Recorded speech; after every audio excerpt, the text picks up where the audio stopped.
નમસ્કાર મિત્રો સ્વાગત છે તમારું અમારી યુટ્યુબ ચેનલમાં।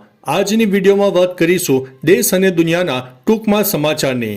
સૌપ્રથમ વાત કરીએ તો ગુજરાત હાઈકોર્ટે જણાવ્યું છે કે ગૌચરની જમીન સરકારી નથી, લોકો તેના માલિક છે।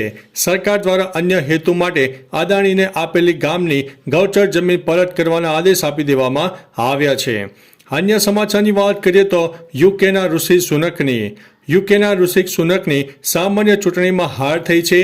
કિમ સ્ટારમર નવા વડાપ્રધાન બનશે।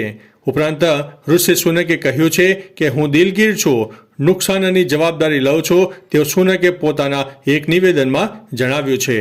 મિત્રો, અન્ય મહત્વના સમાચારની વાત કરીએ તો એટલાન્ટિક મહાસાગરમાં પ્રવાસી માછીમારોથી ભરેલી બોટ પલટી ખાઈ ગઈ હતી, જેમાં 89 લોકોના મોત થયા છે, 70થી વધુ લોકો ગુમ થયા છે। આફ્રિકન દેશ મોરેટાનિયામાં દુર્ઘટના સર્જાઈ હતી। મિત્રો, અન્ય મહત્વના સમાચારની વાત કરીએ તો ભોલે બાબાના સત્સંગમાં બેદરકારી અને ખરાબ વ્યવસ્થાના કારણે નાસભાગ મચી હતી।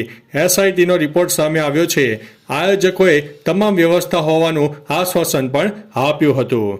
મિત્રો, અન્ય મહત્વના સમાચારની વાત કરીએ તો પેપર લીક થયું હોવાના પુરાવા ન મળે ત્યાં સુધી સમગ્ર પરીક્ષા રદ કરવી યોગ્ય રહેશે નહીં। કેન્દ્રની સુપ્રીમમાં એફિડેવિટ સામે આવી છે।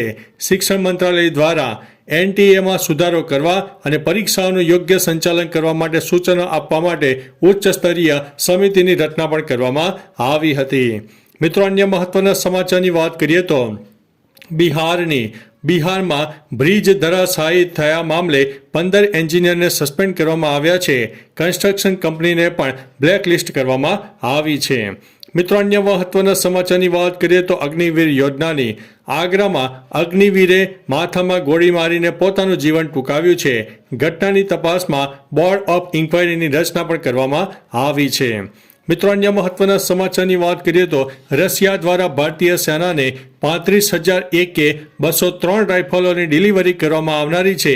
ભારત સરકાર તરફથી અસાલ્ટ રાઇફલો બનાવવા માટે જુલાઈ 2021માં રશિયા સાથે 5,000 કરોડનો કોન્ટ્રાક્ટ કરાયો હતો।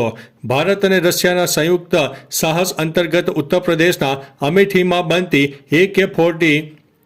AK-203 રાઇફલ સામે આવી છે। અસાલ્ટ રાઇફલ પ્રતિ મિનિટ 700 ગોળીઓ છોડી શકે છે। મિત્રો, અન્ય મહત્વના સમાચારની વાત કરીએ તો કોંગ્રેસનો મોટો આક્ષેપ સામે આવ્યો છે। સરકારે 109 કરોડ મોબાઈલ યુઝર્સ પર નાખ્યો છે વાર્ષિક 34,824 કરોડનો બોજો। ત્રણેય કંપનીઓએ પરામર્શ કરીને 72 કલાકની અંદર મોબાઈલ ટેરિફ વધારવાની જાહેરાત કરી હતી। તો ચાલો મિત્રો, ફરીથી દેશ અને દુનિયાના ટૂંકમાં સમાચાર લઈને મળતા રહીશો। ત્યાં સુધી અમને રજા આપશો। નમસ્તે।